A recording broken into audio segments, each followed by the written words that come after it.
Good afternoon, good morning, good evening, ladies and gentlemen. It is your boy CIZZY back at it again with another episode of the College Stutzer Show, formerly known as the Culture Talks Podcast, because the culture talks, baby. It is what it is. So listen, we back at it again with another episode. And as I tell you guys, every single Friday, I'm coming back with a fire guest. I've yet to lie to you, which means once again, that truthfulness is the foundation of all human virtues. And I'm living up to it. So listen. It's popping. We live.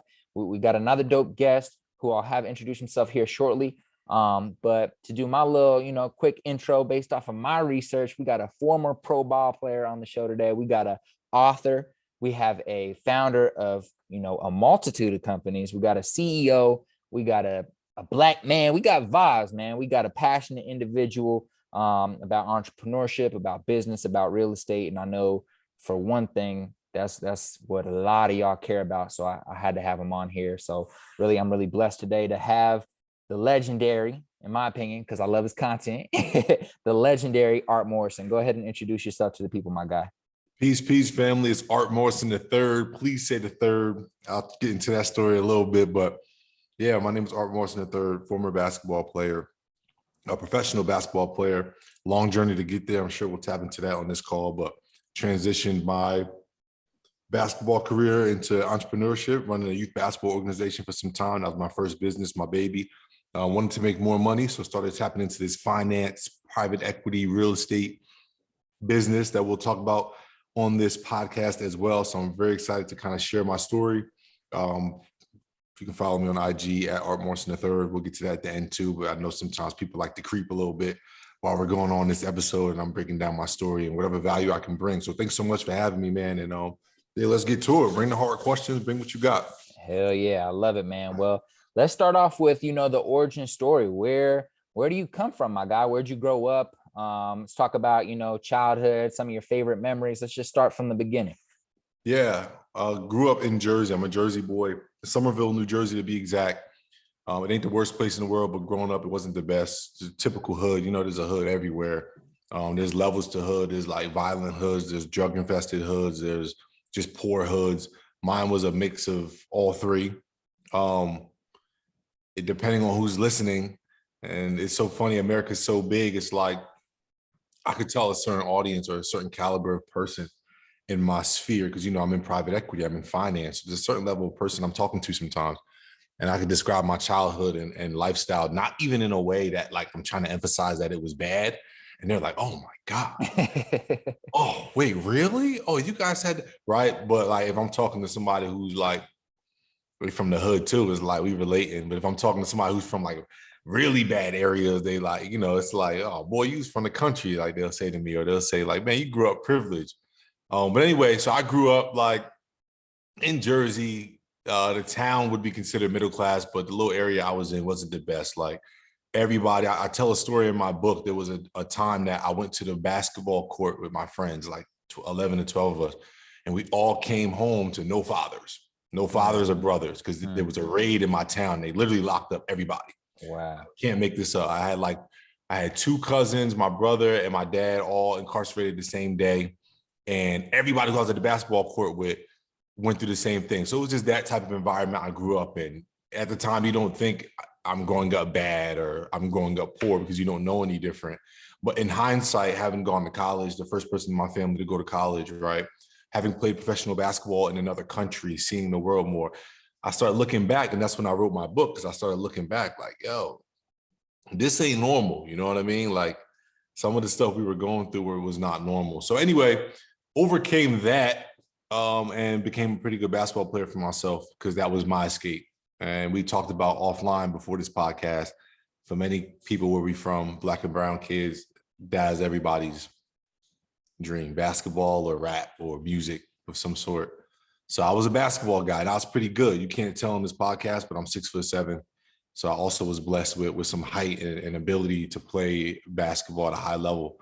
But even that was rocky, because my parents were going through a divorce. And financially, long story short, we ended up moving a lot. I went to 5 different high schools. Sheesh. So yeah, so it was, high school only 4 years. So my career was all chopped up. It was tough to make a name for myself anywhere, but I was, thank God, talented enough to get a college scholarship. Went to college, and I had to sit a year because of credits and different schools I went to. Played 2 years, third year is obviously my senior year, tore my knee, blew my knee out, and was applying to jobs, regular jobs with a bum knee. And I decided I was going to play overseas, and I just went after it, man. I ended up pretending to be my own agent and emailing 3,000 teams myself. And I ended up getting one contract. So that's how I became a professional basketball player. Wow. But I'm telling this whole story to say is that, like, where I'm from and how I grew up just set me up to overcome all of those things. I didn't even know at the time I was overcoming. I didn't realize till like 2018 when I wrote my book. Like I said, looking back, I was like, yo, this ain't normal. This is crazy. This was amazing. This was terrible. And I wrote a book around it. So like, if you want to really get into the details of my story, you can check out my book, Overcome: The Key to Unlocking Your Superhuman. But yeah, bro, Jersey boy, grew up a little tough, made it out. My means was through entrepreneurship and real estate. So now I'm passionate about teaching others that as well. I love it. And I love the way you described the different levels of hood, because that really hit, especially based off the type of guests that I have on here. Every single guest has a different story, depending on where they grew up, and they always start off with like explaining kind of the level of the hood that they came from. And Yeah. I think it's important though, because it provides perspective, of course, but it's so interesting when you think about it from that point of view. It's just like, yeah, everyone, had their levels of challenges, but there's different types of hood. And when you go from city to city too, and I'm sure you've experienced this now, being able to travel, like I lived in San Diego, I lived in Santa Cruz, California, I lived in LA, but I'm originally from Kansas City, Missouri. So I hung out in St. Louis, Springfield, Chicago. And so like being able to see the hoods in all these different places, it is mighty, mighty different. And I remember the first time I went out to LA, and I was like, I thought I was in like a rich, beautiful neighborhood, ended up getting pressed like 4 minutes later for what I was wearing. I was like, oh Lord, oh snap, I did not know. LA hood is confusing. You like, it's palm confusing. trees. Everybody grass is cut. Okay, Man, no, I'm good. I'm grass good. is cut, houses look, relatively, nice and colorful and stuff, looking like we in Palo Verde or something. Like, yeah, anyways, but I remember love my fifth high school I went to, like, so the reason why I always like preface like the level of hoods, like I don't have, none of my friends were like getting killed growing up. So I know I have extended friends from different hoods, Philly, Chicago, whatever, where like that was their level of hood. Mine was like, okay, like all of our dads were like either in jail or on drugs. Moms too. We all were sharing one Xbox.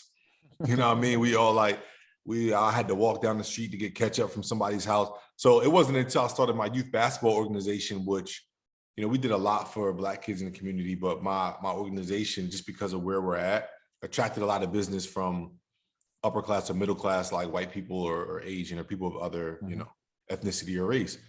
And that's when I started peeping like, hold on, y'all get a new pair of basketball sneakers every basketball season? I had one pair of sneakers from 6th grade to 8th grade, you know what I mean? If I was lucky.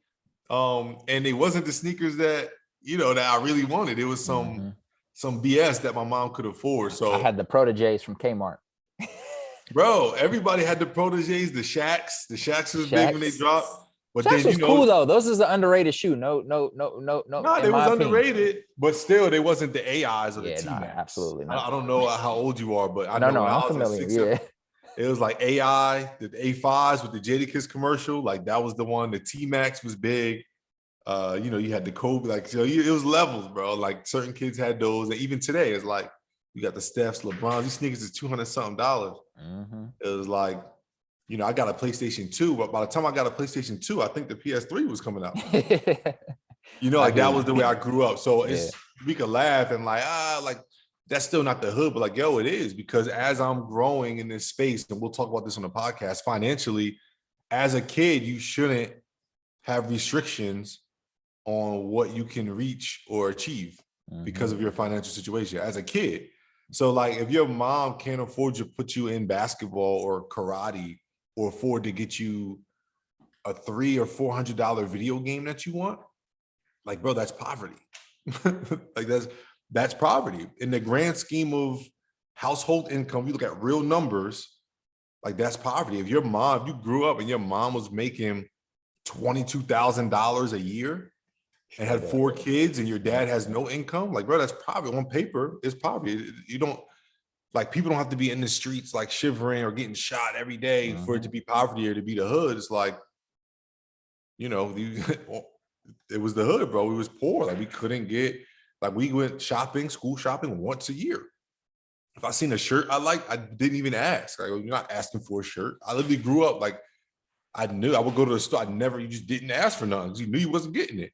That's not normal. Right, but it's normal to you when you're growing up. And like you mentioned, when you Yeah. like get older, you start to reflect back on it. I was thinking about that. I was like, man, I really went school shopping once a year, and half of my school shopping was I had to go to summer school to get the $100 gift card so I could go to buy half of my Right. clothes, and then my dad would match the $100 to get the rest of my clothes. And I was like, yo, that's crazy. I was like, I basically went to school to work so I could get money to pay for half of my clothes for the next school year. And I was like 9 years old.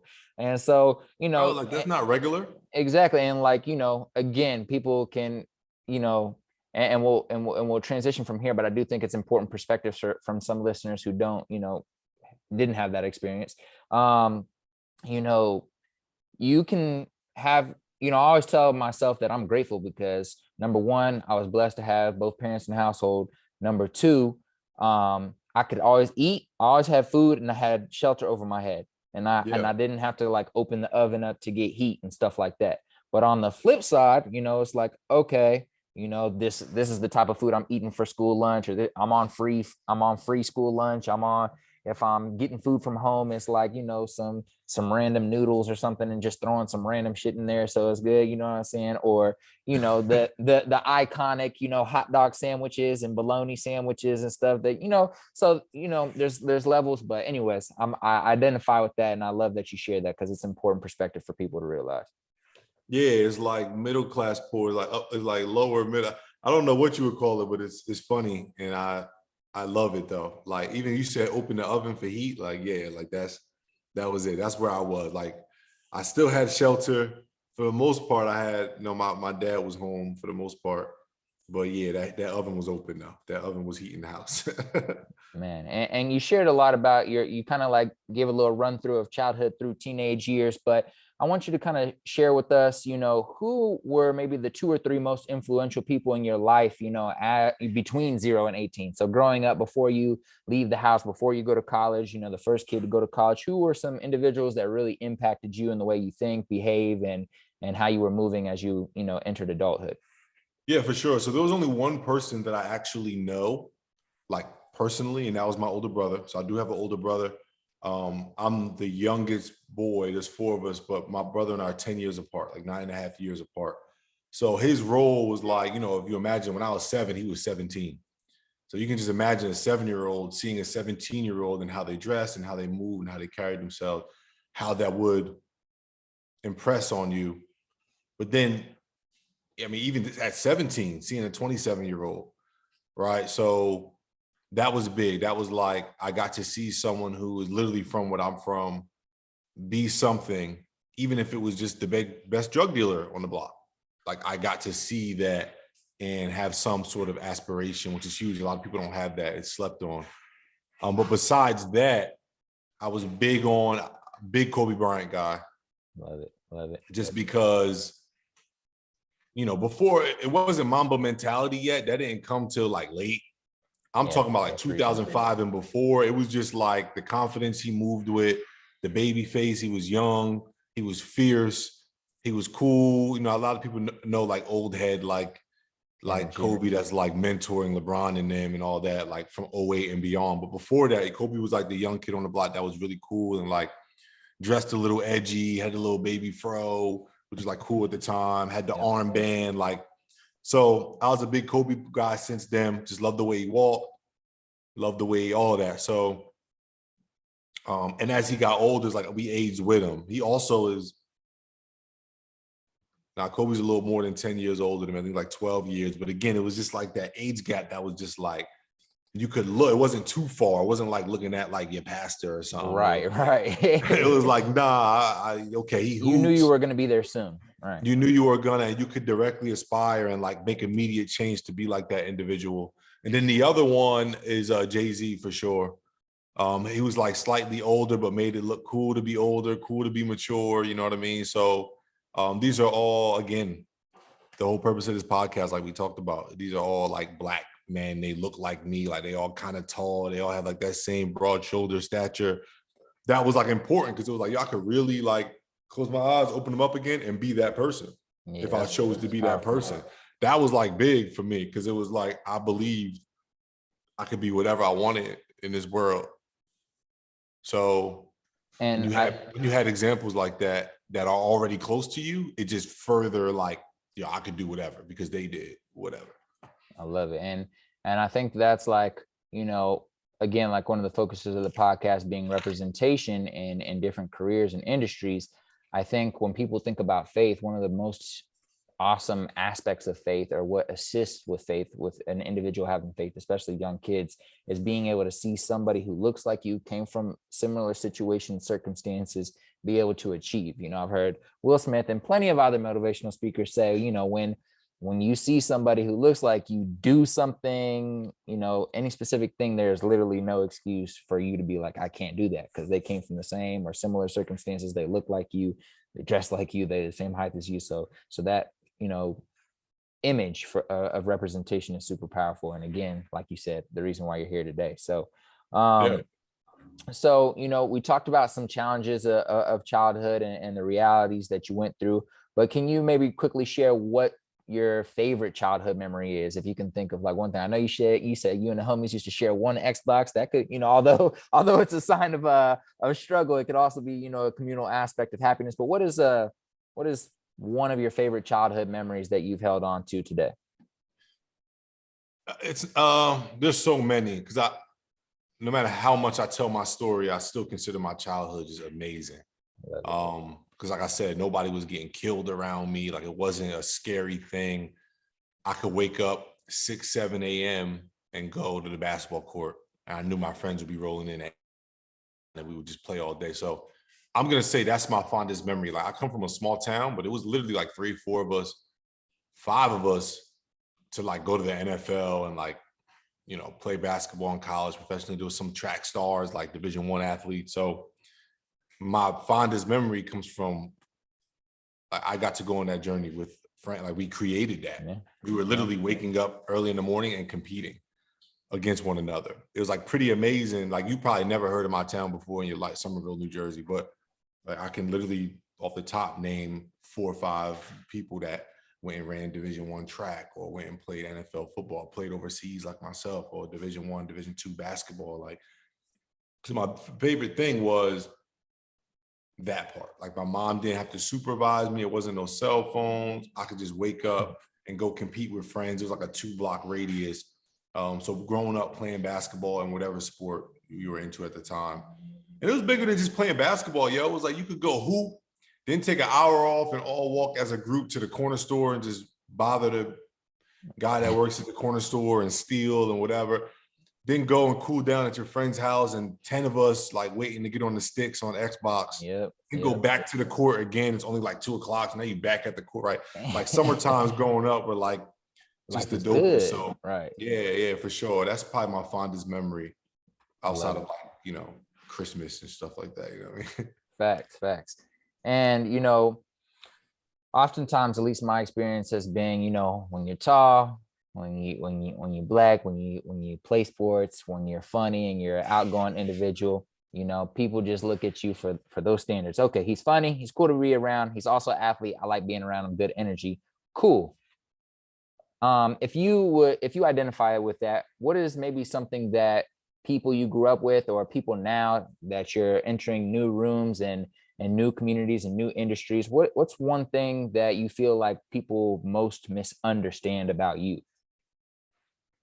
My girlfriend's sitting behind me. She's gonna laugh or roll her eyes, but I think it's that I'm like a full-blown genius. You know what I mean? Like, I just, people don't, because I'm tall and like handsome and charismatic, you just don't think that that person is like a full-blown, like, I'm smarter than everyone in the room 90% of the time. You know what I mean? So yeah, and I've never actually even said that out loud, or but I'm trying to practice doing so because it's just true. Like people just aren't typically, even when I was younger, I would score higher on tests. I was just better at things that required a higher IQ or intellect. But I never embraced it because it wasn't cool to do so, or nobody was empowering it. Nobody was like Nobody would I push remember that. I remember growing up, bro, in church, I was in Bible quizzing. It was like literally like a game show for like Bible verses. So I memorized like Wow. 50% of the Bible. And I was ranked like nationally and at a state level. Like I haven't been somewhere That's here full crazy. of. That's crazy. First off, because I've never heard of that. Second off, because that is some crazy memory. No, it's like really good memory, but you're going through it. You're not thinking of it. It's like, I want to play basketball. My mom has me in Bible quizzing, but like I was crushing it. Even like, when I was 14, I built a computer from scratch. Like I bought the parts off eBay and I built a computer. I was like, now I was younger than 14, like between 12 and 14, I was like into building computers. It was a weird thing. But like even now in real estate, you just see it. Like I know how to crunch numbers. I know how to strategize and problem solve to the point where, millions of dollars of worth of people trust me with their capital to invest in real estate and make them money. Like When did that become your reality though? Where you kind of did you kind of know since you were young, like, oh, I think I'm a little bit more skilled at these technical things than like my people surrounding me, or did it have to take until, like you said, in 2018, kind of looking back on life, did it take you until then to realize, oh shit, like I've kind of been ahead of the game for a while? So I always knew I was smart. Like my dad would call me Inspector Gadget because I knew how to work on technology and all of that. My best friend Mason, who he's like my cousin, he went to the NFL. We would spend days together and we would play like, I don't know if you remember the game Metal Gear Solid. Was big at the time. Grand Theft Auto was out as well. Anything that had story mode, we would play together, but I wouldn't even touch the sticks. I would just tell him because he was nice on the sticks and I was nice with strategy. Seriously. So Wow. like that's what we would do. So I knew I was smart, right? Like smart. Genius though, this year, I would say last year, this year, because I just realized like, you've gone on 2, 3 business ventures, 4 business ventures, and they all pop.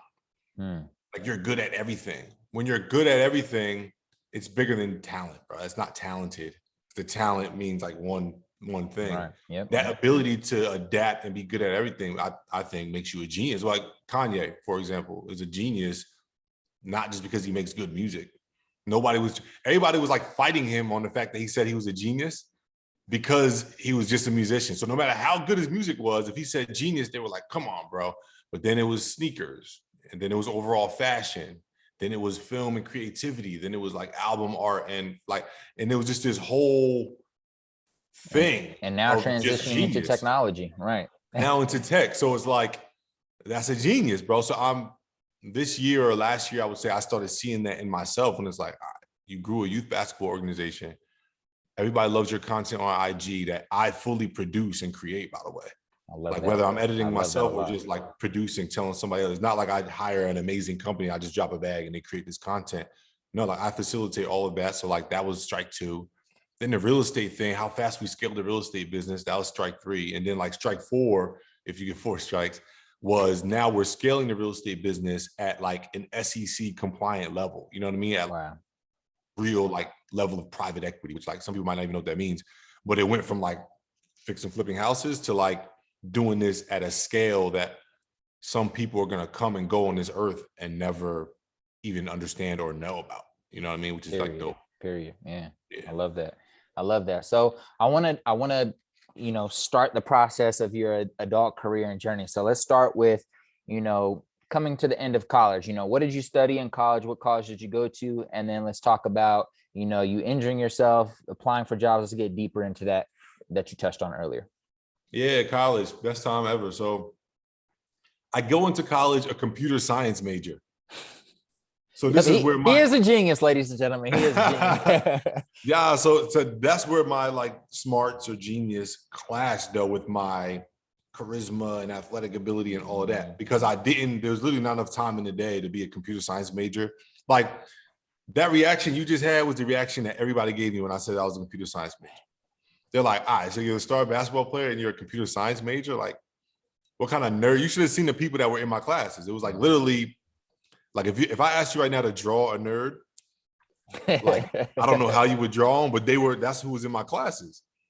So I started seeing that, And I also started seeing me get like C's and D's Mm. in something that I actually like doing, computer science. I'm like, all right, this is not going to work.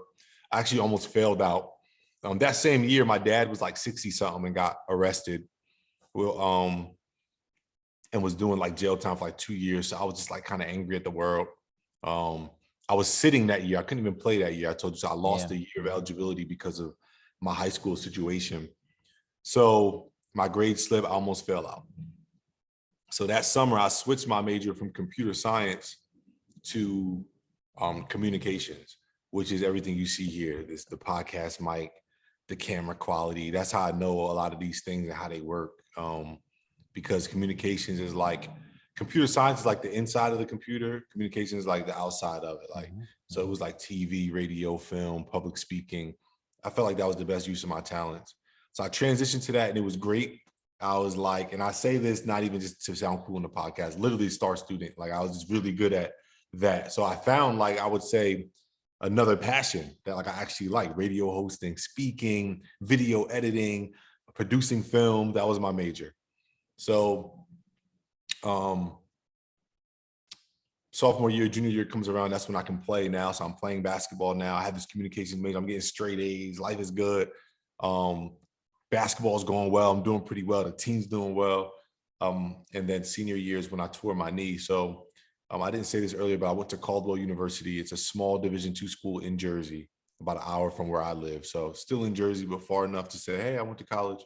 I was on a full scholarship. Which is cool because like I wouldn't have gone to college if I didn't play ball. Like we just couldn't afford it. Pay for Nobody it, was taking out that student loan. And it was actually an expensive school. So that was a blessing. But that senior year, the unthinkable happened. I never was injured before, and I tear my knee. I blow my knee out, like meniscus, ACL, MCL, whatever you can blow. Like my knee was blown out. And in game or in practice? In the game, yeah. It wasn't like gory or anything crazy, but it definitely was like, yeah, you tore your knee. So I tore my knee in the game, and that like really shaped me into like who's speaking here now. Like I was confident at the time. It was just like an empty confidence though. It was like, I wasn't confident because I knew I overcame so much. I was confident because of, honestly, all the stuff you mentioned. Like I know, like I'm tall, got a big smile, I'm charismatic, like I'm confident. People like me, and this is easy. It wasn't like that substantial confidence of like, I overcame some stuff. Nobody could say nothing to me. Like I believe in me because, whatever. So that tearing my knee like was huge. It didn't send me to a low place like I would have thought. It like elevated me. Wow. Yeah, that's the opposite of what normally happens. The opposite of what normally happens. So, I was sitting in bed, my knees all swelled up, wrapped in a million things. They got your knee wrapped in, ice, all of that. I'm applying to jobs, and I was good at communication. So my future was bright. I knew like I'm gonna get a communications job. This is light. And when one job I applied for was to be an intern for the Brooklyn Nets, which at the time, this was the season after they had won like 4 games. They had like the worst season in NBA history. I don't know if you remember that. Jesus. Yeah. It was bad. So I'm like, bro, I slammed my laptop shut. I'm like, am I really applying to jobs like this when I know I'm talented at basketball? And I had a goal since I was a kid to play professional basketball. So I slammed my laptop shut. And that's when I went on a tangent trying to figure out how can I get overseas. And I, basically posed as my own agent and marketed myself and got a contract. That's kind of how my college career went. It went by quick, but it was like up, down, up, down. It was like freshman year was like kind of weird, switch my major, whatever. Then like the middle was like, oh my God, look at me. I'm a college kid, mom. Like, look at me. I live in a dorm. I'm getting girls. Like, this is great. And then senior year was just like, holy crap, none of that matters. Now you're a 22-year-old with a bum knee and all you have going for you is basketball. What you gonna do? So that part of my journey, that's when it elevated me into like this bigger way of thinking of like entrepreneurship, grabbing life by the horns, so to speak. It sounds cheesy, but grabbing life by the horns, like moving without fear, all that type of stuff. So I love it. And quick note, what country did you end up playing in? Oh, so I played in Portugal. Oh, then I had sick. I had small stints in other countries, like going to try out and things like that. But ultimately, my career was short, which I can explain that in a little bit. But Portugal was my main stint. So can you speak a little bit of Portuguese or what? I used to be able to like understand pretty fluently and then speak it like enough to get food or know where the bathroom is, or like That's you what can't matters. talk about me in front of my face. Like, I mean, like if you're talking Portuguese in front of my face, I would know. I love it. But It's a beautiful um language.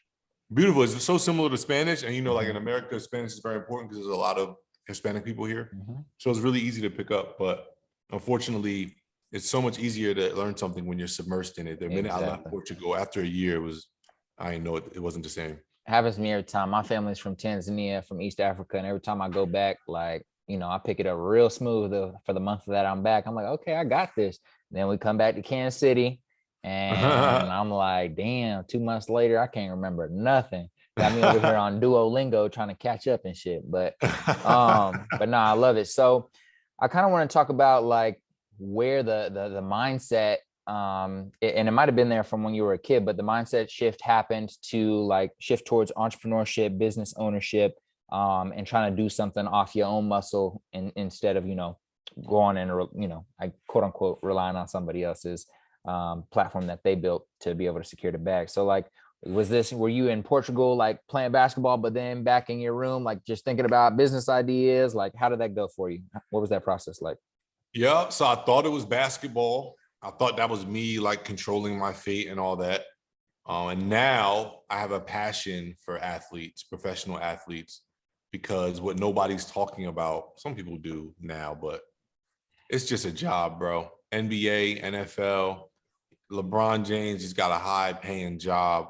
At this point in his career, he's secure. Right. If But he retired, right. Yeah. But understand what I'm saying, though. Like what I learned overseas was if you get hurt, like they're dropping you. Mhm. They need a player that's not hurt. Contract done, send you home. We got to find somebody else. If they lose a sponsor or need to save money, you cut. Like you don't have control over your fate. Your agent pushes another player over you. You don't get the opportunity. So when I realized the lack of control that I had, that's why my career ended up being short. Before I went, I knew I had like a small entrepreneur bug. Like, all right, I'm gonna go play overseas. I'm gonna use my name and charisma and all that to start a youth basketball organization at home. And I'm gonna run camps when I'm home for the summer and maybe do some workouts. And I'm gonna build this big brand.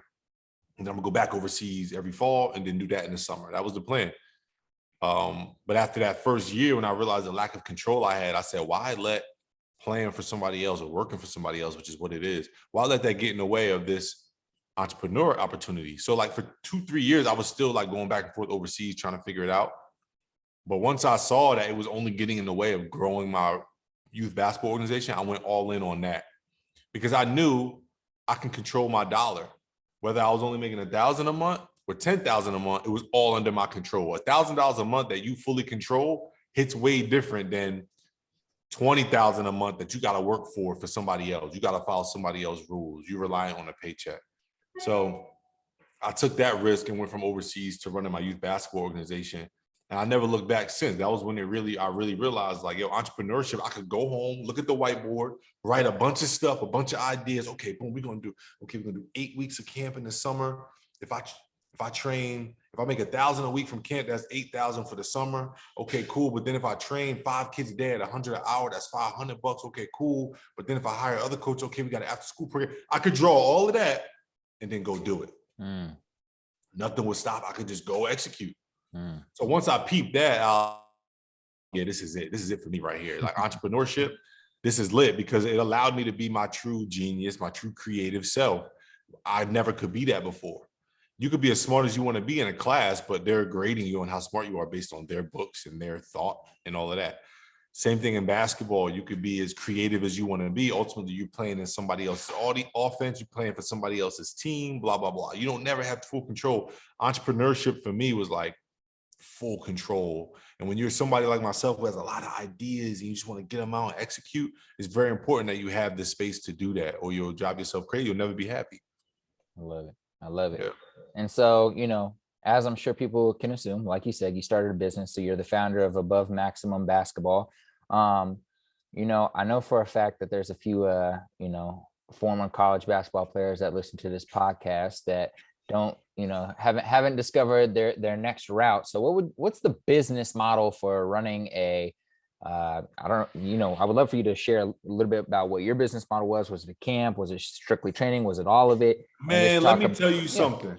And I was in college, yo. This is how I got put onto the camp games. A guy named Bill Morans, he runs New Jersey Basketball Academy, and he hired me basically my whole college career to work his camps. I love it. Sometimes he wouldn't even be there. So I'm like a 20-year-old kid coaching like a couple like 7, 8, no, that's young, like 9, 10-year-olds basically on like my off days, Thursdays or whatever. I'll run the camps for the weekend. I'd be like second in charge or whatever. But yo, the camps will be packed out because I'm doing windmills during dead time. I'm like, I could dunk, I could shoot, like, I'm an athlete, right? And I didn't even have no name in the area. Like I wasn't like a big name among like kids, because I was at D2 school. Like, bro, unless you play for the Nets or Rutgers, like nobody cares. For those of you who know from Jersey, Rutgers is a Big Ten school in Jersey. But anyway, with this name, image, and likeness thing going on right now, if you are a college player, I can tell you right now, get your pen and pads out. First of all, run your own events. Don't partner with nobody. Don't like let somebody put your face and name on a flyer and you go, go run up the bag on a camp every summer. A couple camps, speaking engagements, go speak, t-shirts, come up with a dope brand, get a logo for yourself. It don't matter if you're a Division III ball player. Everybody is something to somebody. Find your niche and your talent and then brand it. Get a logo, all that good stuff, and then slap it on a t-shirt and sell it. Hoodies, sell it. That's how you get started. You start finding out at an early age, 18, 19, 20, what people know you for and what people will support you on. Do a podcast. That's easy. A YouTube channel. Record your workouts, grow a YouTube channel. Do everything that I'm saying and just put it all under one brand. It don't matter because as you grow, if I was doing that at 18, 19, I might not be in real estate because I might have grew a brand big enough that like I was making enough money off of the internet. I ain't like you guys got TikTok now. Like, push your brand, believe in yourself, push yourself in front of everybody, sell a product, and whatever catches, keep doing that. So I recommend doing everything I just said. And you might say, these t-shirts ain't making no money. My design trash, nobody supporting. Okay, no t-shirts. But they listening to this podcast, we're going to keep doing that. They watching YouTube, we're going to keep doing that. Right? Okay, so maybe we're going to slap the YouTube or the podcast logo on hoodies because people like this. Maybe they'll buy hoodies if it's that and not there. Okay, because we're not doing that merch. We're doing this merch. Okay, cool. All right, now people like me on a podcast. Let me go speak. Let me go motivationally speak. Let me go get other college or high schools teams inspired. Let me go speak in schools and charge. Right? But my point is do as much as you can now on the entrepreneurship level at a young age, especially since you're allowed to now in college, so that by the time you graduate, you'll be surprised, man. You might not have to apply for jobs. You might have some You might have flow. people applying for your jobs. You might have people applying for you, bro, sis, whoever. Like that is the time is now. Entrepreneurship boom is in full effect. Take advantage. Those are the steps I would take for sure. I love it. I love it. So let's transition into, you CEO and co-founder, I believe, of United Home Relief, which is a millennial-owned private equity real estate firm. Some people that just heard me say that don't know what the beep that means, right? So let them know what you do, what you guys do for break it down for dummies. So basically, we use other people's money to invest in real estate. So the people who don't have time to invest in real estate, they give us the money to do it for them. And then we make money, they make money, and everybody's happy. That's how the world runs right now. So when you see people who say, I flip 100 houses a year, they're not putting their own money into 100 houses. They're using other people's money, which is where the term private equity comes in. We emphasize that we're millennial owned because we're both young, under 35, and we have a soft spot for millennials. We want millennials to be able to invest, millennials to be able to make money too, because historically this industry, this space was reserved for older people, financially astute people, the people who are already making money. So we wanted to create a platform or a firm that says, hey, you never invested in anything before, we'll be your first investment. We'll teach you as you go and we'll talk you through it. So from a real estate side, we execute strategies like I mentioned earlier, fix and flipping. Everybody loves that, the before and afters. But we also, and Kate that just walked by, she's co-founder, but we fix and flips, multifamily properties, collecting rent on a monthly. Not only do we teach all that, but we execute it on behalf of other people and their capital. Capital meaning money, for those who don't know what that means. I love it. Now, I feel like most people's next question, at least beginners, their question is going to be like, number one, how do you find these people who have enough money to invest in a massive amount of property? So let's start there. What does your outreach method look like? How are you finding these individuals? Are you just on Instagram? Is this just friends you have from basketball? Like how does that work for you?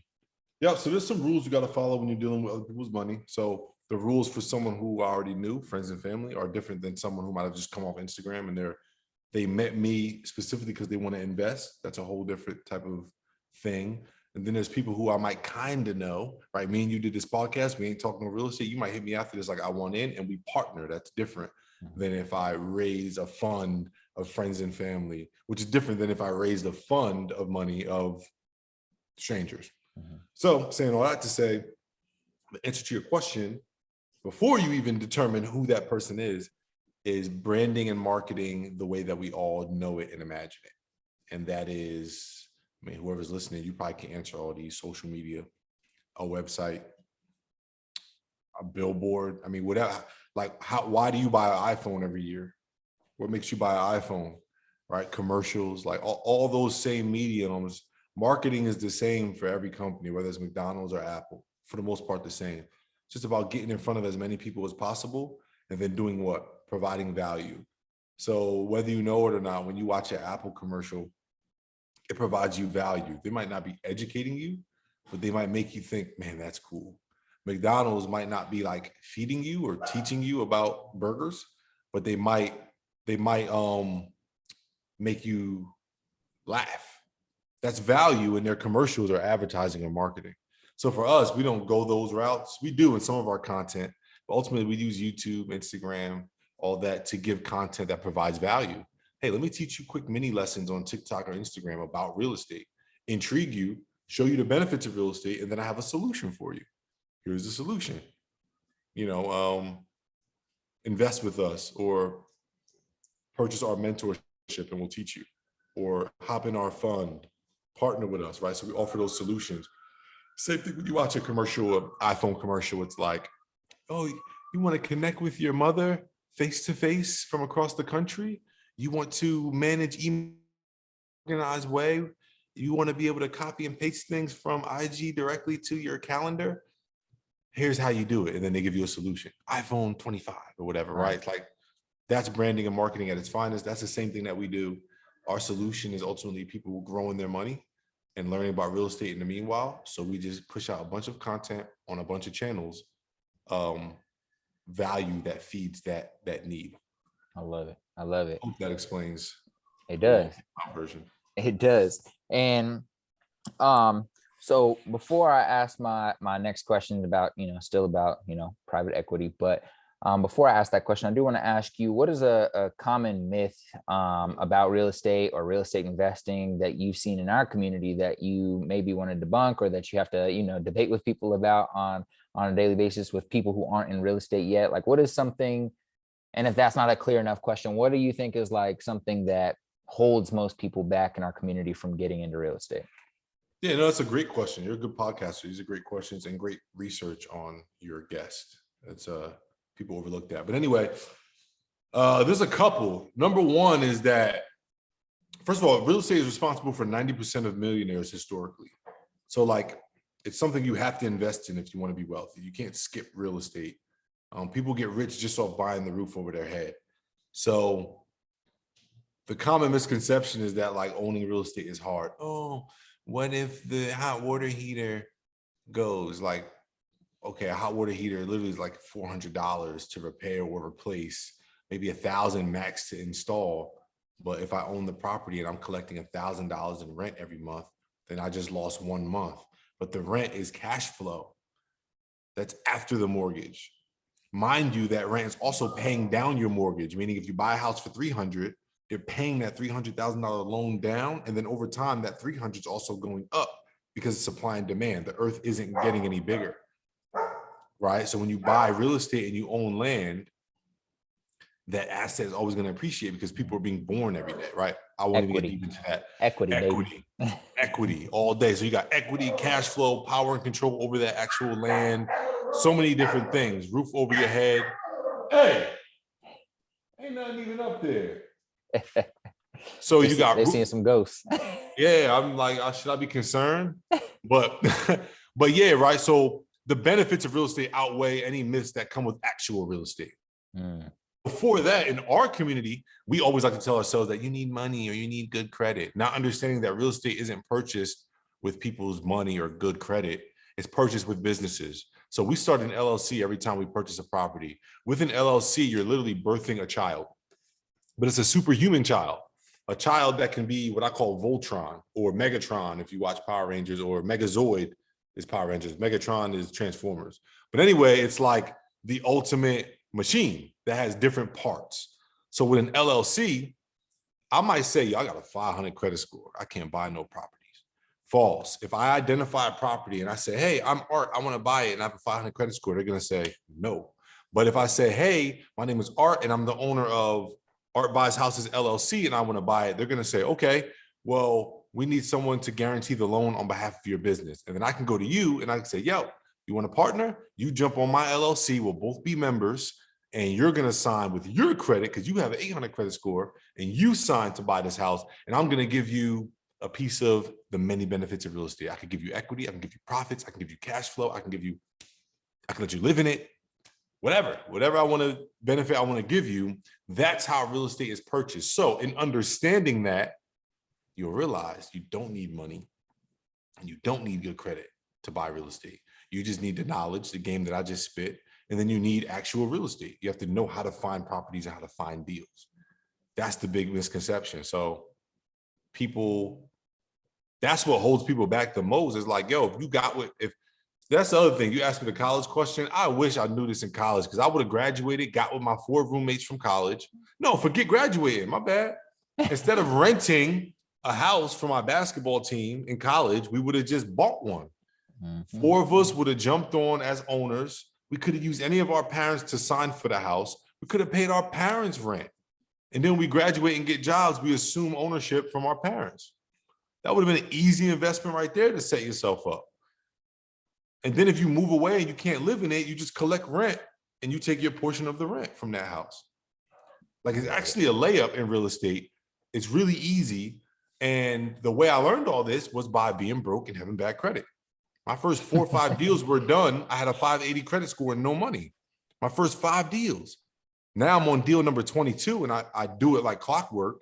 But you know, when you're lacking something, you learn how to make do. Grew up. That's why the way I tell my story, it's all related. It's like when you learn how to overcome certain things, when you grow up, you still have that overcome mindset. So I know, okay, if the goal is to buy real estate, and I don't have no money or credit, I'm not going to change the goal. The goal doesn't change. I'm going to just change it, figure out a way to make it happen. So that's the common misconception of real estate. You need good credit. You need a lot of money. Like, you don't. You just need access to money. And the way you get access is by bringing an opportunity or a deal to the table and knowing how to show people, hey, this is a good deal. So you need knowledge to know how to explain that. I know it sounds like a lot, but it's really easy for anybody who's listening. And just for anybody who's still hard-headed after what you just said right there, quickly, just so they're like, because I know some people will see, somebody will break everything down and then they'll be like, but what about this? Like, what is it? So I'm gonna ask you, if you're using other people's money, you find the deal, you bring it to them, somebody's gonna be like, but how are you getting paid off of that?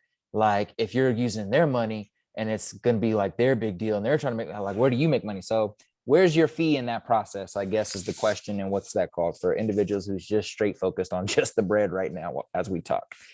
Yeah, for sure. So there's a couple ways. Way number one, if the Yeezys come out and you want a pair, but you don't know how to get them, and I got them, they cost 200, but you can't get them.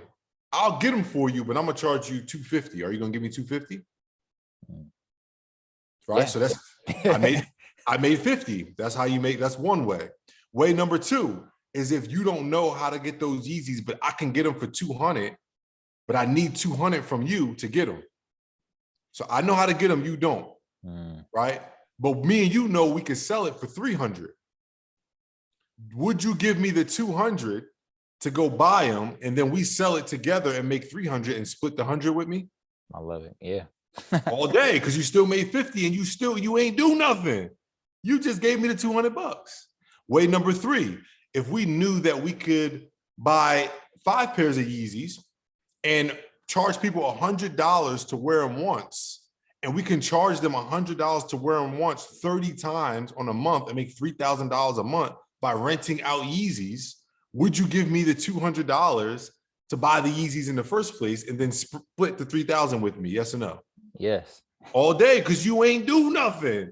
So it's about finding deals that have enough space for everybody to eat.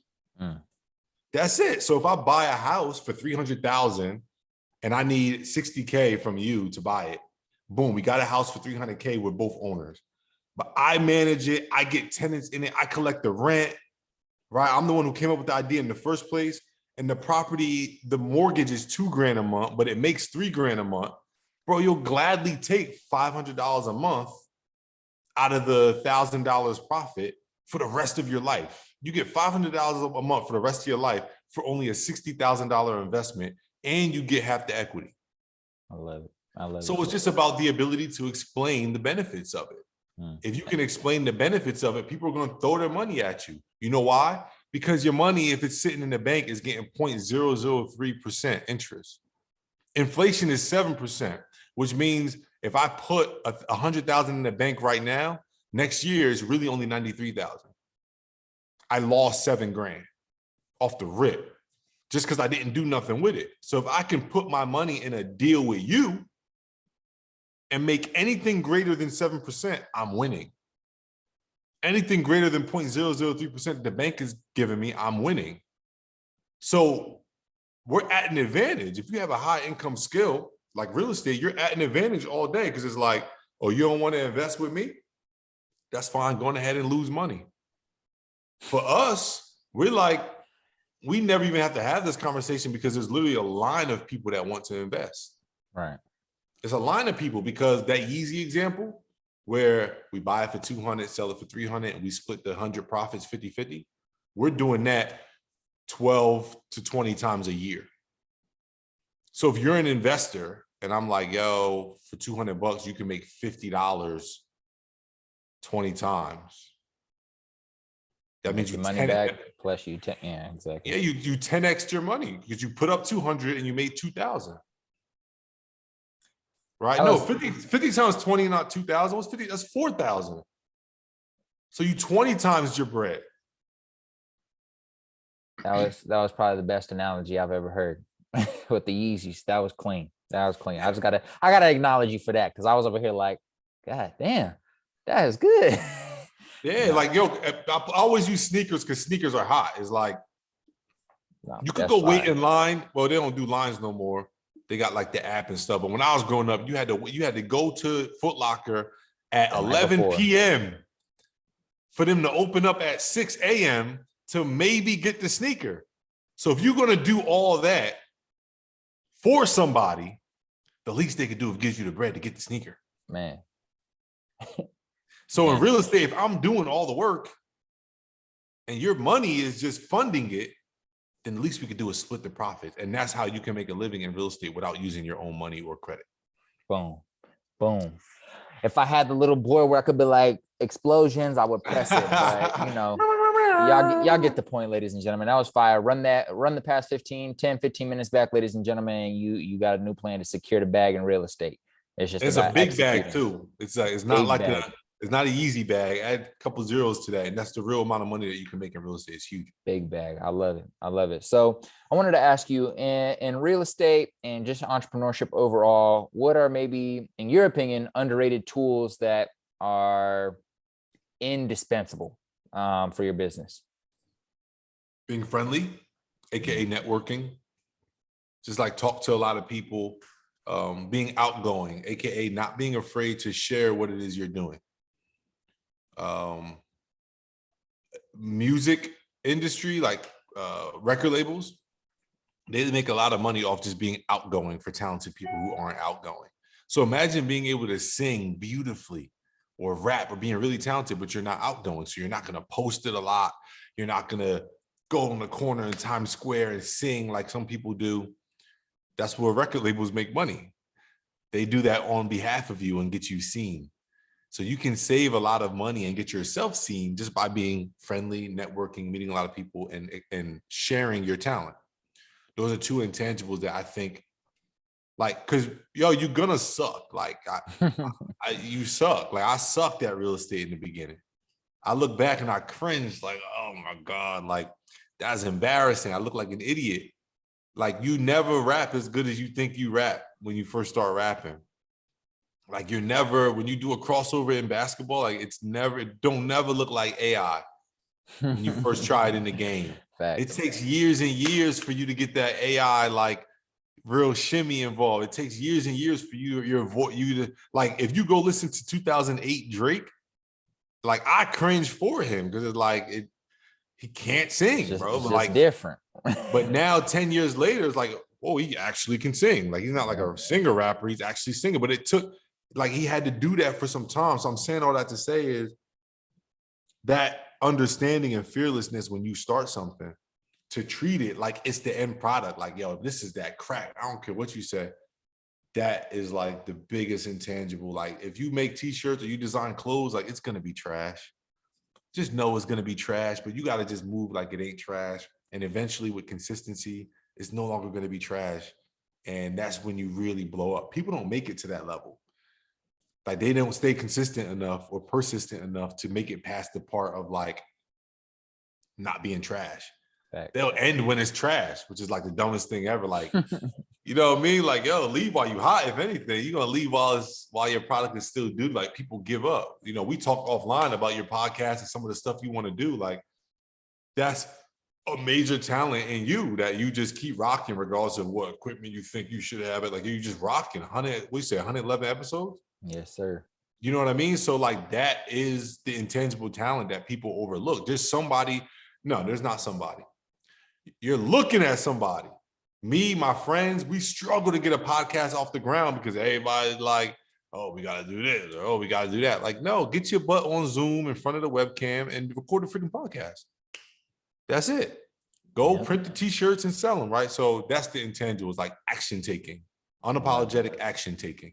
I feel like my answers is long tonight, but that's what happens when you get me on a podcast at 7 p.m. And that's totally fine. Look, long answers mean more in depth means more value for the people. So whoever listens to this is in for, you know, a good one, right? And hopefully takes action. And like you just said, unapologetic action taking. So I have one of my last questions is going to be, who has been your most important professional mentor? But before you answer that question, I want to say, ladies and gentlemen, before you start seeking out a mentor, before you start asking, you know, high value people for answers to the questions you have about whatever industry you're trying to get in, whether you're a personal trainer, a new personal trainer trying to ask, you know, somebody who's been in the game for 20 years, or you're just getting into real estate, or you want to get into real estate and you're commenting under Art's post, right?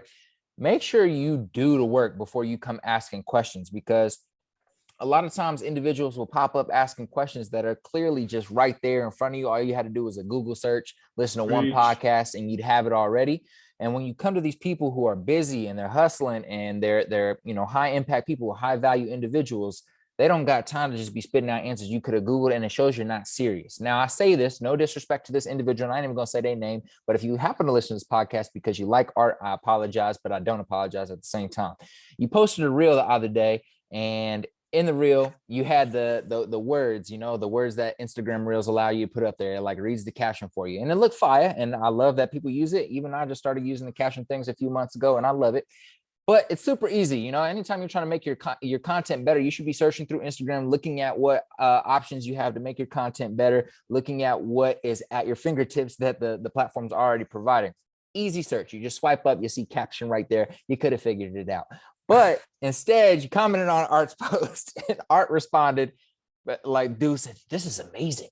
how did you do these captions? Art's like, bruh, it's provided by Instagram. It's like on the platform. And it's like, no disrespect to that individual. I'm just saying you got to make sure you do the work. You know what I'm saying? You got to do the work. I just felt like I had to use that as an example to do the work before you seek out a mentor, seek out answers from high impact, high value people. All right, with that rant done, who has been your most important professional mentor, my brother? Yeah, so I had said my older brother, like he definitely put me onto the real estate game. His way out after he was in prison and stuff was real estate. So it was in the back of my mind. So when I got done hooping, I had that opportunity. But at that time, he had already blown up, already had a full-blown business, education space, all that. So now we're partners, but in 2018, like it was different. He was in Atlanta. I was coming back from overseas and whatever. So, and he's my brother, so don't count. My first deal ever, hope everybody's still listening. It's a long episode, but my first deal ever, I sold the property to my mentor. I found a property. I didn't have the money to buy it. So I bought it on paper and immediately sold it. It's called wholesaling, but I bought it on paper and immediately sold it to who is my partner today. His name is Reggie. And he's been my biggest hands-on mentor because he was already doing fix and flipping before I was. So he was able to directly answer any questions while also doing business with me. Now, nobody does mentorship for free. Reggie's a pastor of a church, so he does it like a little bit kind of for free. Like he would have still showed me game, but I provided value. I literally bought a property to the table. And he had a construction company, so he was doing deals on the construction side. He never actually flipped the house himself. So this was actually the first house that he flipped. From that deal, he and I went on to do 10 to 12 more flips and counting. Like he's actually my full-time partner. So although he taught me many things and taught me the foundation of fix and flipping specifically, I was able to take that and kind of branch out. But my point of telling this story is that I immediately provided value. So what I sold him the house for was cheaper than he would have normally got it, or cheaper than I would have sold it to him if I didn't need mentorship.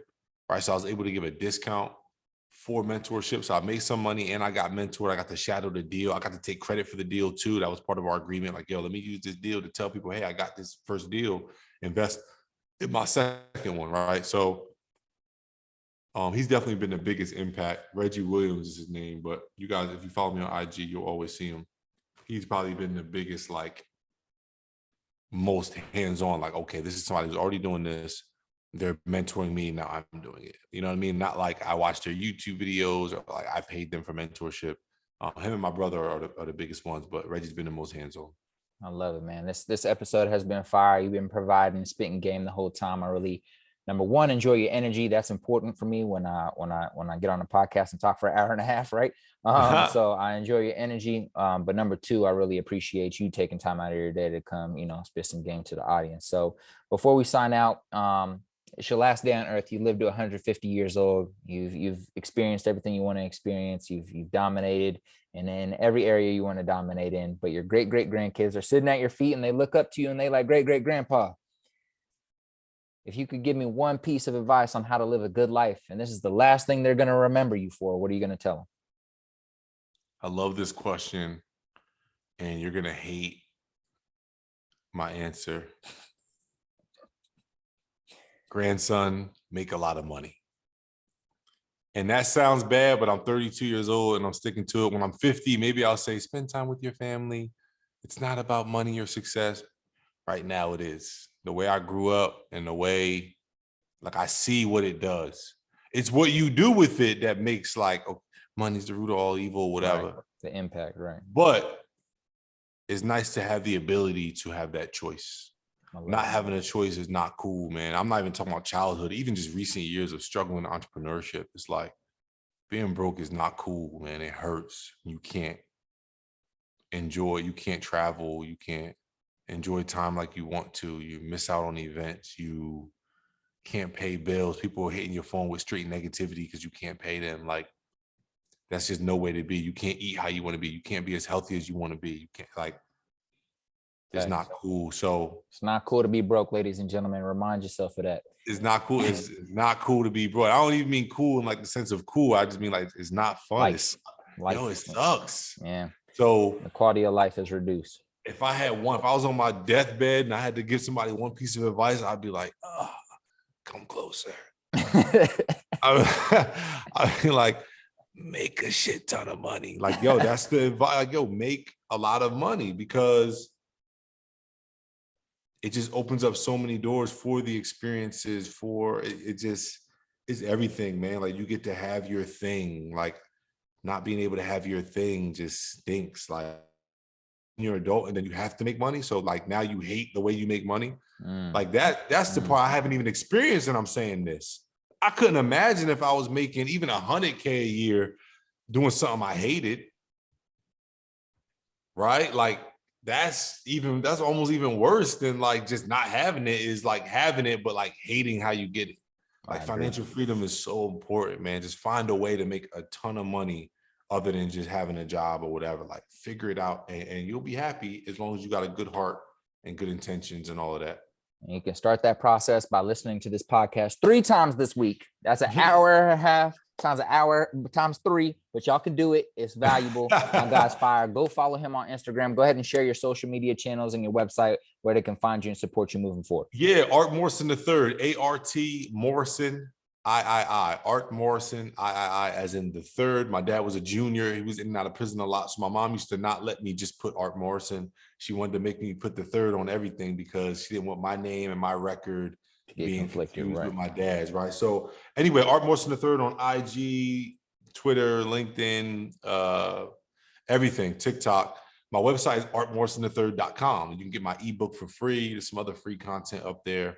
Follow, lock in. I'm still a small-time brand for now, so get with me because it's going up from here and I might not be that accessible. So let's connect. Let's build. I'm very excited for what's to come, and I want to bring as many people with me as possible. So thanks everybody for listening, and hopefully I'll see you on my IG page or website or something. Hell yeah. And ladies and gentlemen, leave a 5-star review on Apple Podcasts, as that's the only way we can grow. Share with a friend and comment. Let us know if you enjoyed this podcast. This is your boy CIZZY signing out. Salud.